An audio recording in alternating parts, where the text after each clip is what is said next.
Ladies and gentlemen, it's finally been accomplished. I have completed Final Fantasy III. So first off, let me say that it took me quite a while to beat Final Fantasy III. It was a pretty long game. It took me roughly a little over 60 hours, and it got quite heavily grind intensive towards the end there. So the game starts off introducing us to our main character, Luneth, who has fallen down a hole and discovers a talking crystal. Typical Final Fantasy. Anyway, he eventually makes it out of the hole, runs back to his main village, and talks to the village elders, and discovers that he is destined to be one of the heroes of light. So he sets off on this journey, first going through the village and finding his best friend, Ark, who is the little weakling of the village, is picked on by everyone. But Luneth says, "Hey buddy, you and me are going to become heroes of light, and we're going to go save the world." So the two join together, leave the village on an adventure. Eventually, they come across another village with a girl named Refia, who's the daughter of a blacksmith, but isn't very keen on becoming a blacksmith herself. So she runs off with the heroes. Afterwards, they head to the castle of the king to seek his advice, where they discover one of the knights, Ingus. Ingus is tasked by the king to join this group on their quest. This completes the group of the four main characters and begins them on their adventure. In the tradition of Final Fantasy, you come across many of the staples of the game, including Chocobo, Sidna's airship, and crystals. Over time, your characters become stronger as they face their trials, searching across the world for the four legendary crystals to increase their power.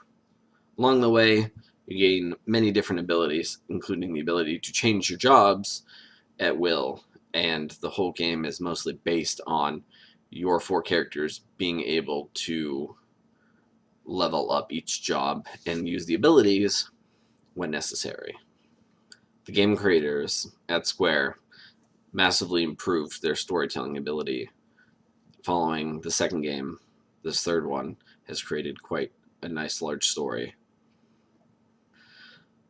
So the story involves these four heroes going on an epic journey, battling a ton of monsters, traveling across many continents through the use of an airship, and eventually end up fighting darkness itself. The story in general, I give it a pretty good score, 9 out of 10.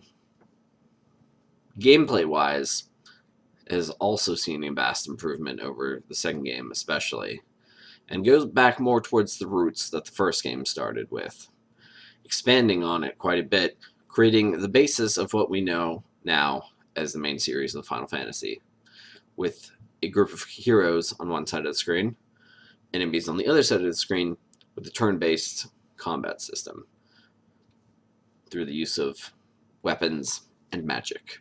Overall, the gameplay is very much a standard Final Fantasy game, although it's going to take quite a few more entries in the series before it becomes the core standard Final Fantasy. Therefore, for the gameplay, I give it a solid 8 out of 10. Moving on to the sound. Obviously, Final Fantasy has always had a great soundtrack, and this game is no different. Following in the tradition of the Final Fantasy series, they use the same music from the first two games. Nobuo Uematsu reprises his role as the composer for the music, continuing along the tradition. The opening theme is still present, as well as many of the battle sounds and smaller sounds found throughout the game. Therefore, I give the sound 10 out of 10 for great music that's always present within the Final Fantasy series. One of the most important aspects of the game is the user interface and the controls. Now, I played the DS version, which was released in 2006. The game was originally released in 1990, only in Japan though, and of course we didn't get it until 2006 on the DS. So that's the version I played. Now, obviously the DS is quite a bit different than the Super Nintendo in the fact that it's got touchscreen and dual screens. So in that aspect, most of the gameplay is standard, with the D-pad and the A and B buttons. One of the aspects that they added into this version of the game is using the L and R to zoom in and out the camera, uh, adding a new feature where if you're zoomed in, you can find little glimmering, shiny things in the world, and that it leads to hidden items. That was just an extra feature they added and wasn't really it wasn't part of the Super Nintendo version, and I'm not quite sure why that was added. It kind of didn't make much sense, and for the most part there were only a handful of places around the world where you actually found something. So overall, the upper screen had the map, where the lower screen had the gameplay. But of course, when you hit the menu button, the screen shifted where the gameplay was moved up to the top screen, and the bottom screen listed your menu. Layout-wise, it's typical of a standard Final Fantasy, but overall, using the DS, it was kind of a little awkward to use these extra features that they added into the DS version. Now, they also created a version on the iOS port, and they also made an Android version, PSP, and they also brought it on Steam last year, and those versions, as far as I know, only use typical gameplay. Obviously, they don't use the touchscreen or any version of the DS dual screen capabilities. So in that aspect, the DS version is a little unique.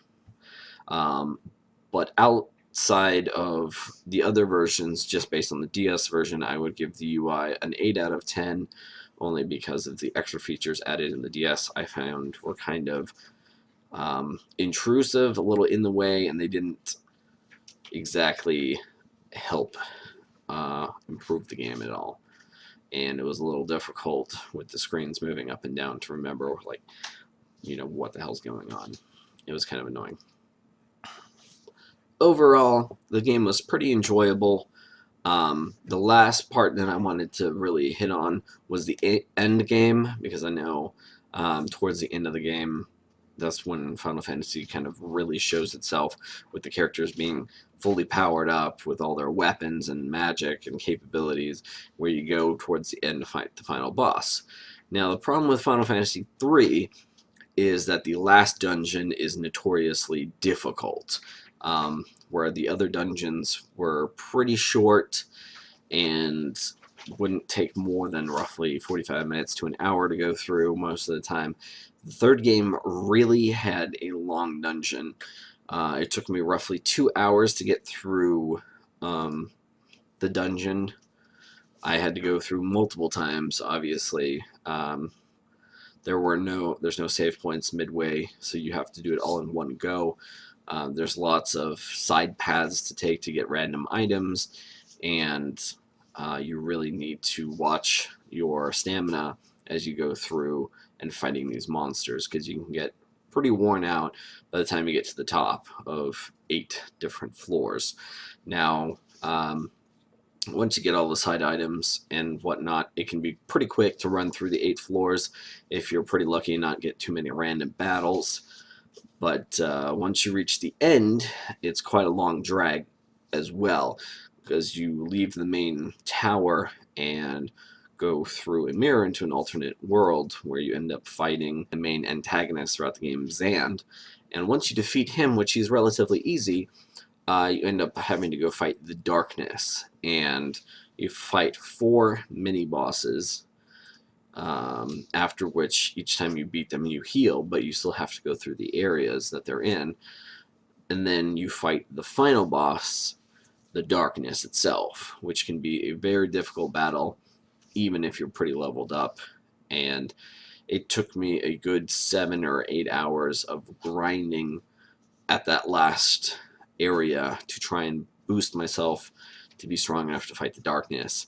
In the end, the battle was extremely difficult, but I managed to make it through it. So endgame, I would say 6 out of 10, only because throughout the most game it was relatively smooth with very little grinding, except for that last portion, where that was the huge chunk of the game that kind of slow down and ruin the climax of the story. Overall, though, total for the game, I give it an 8 out of 10. It was a relatively good story, gameplay was pretty solid, and for an NES game that came out back in 1990, it was a solid game. Here's looking forward to Final Fantasy IV and the 16-bit era of the Super Nintendo. Thanks for watching, guys. Remember to like my videos and leave a comment if you like, and I'll see you next time.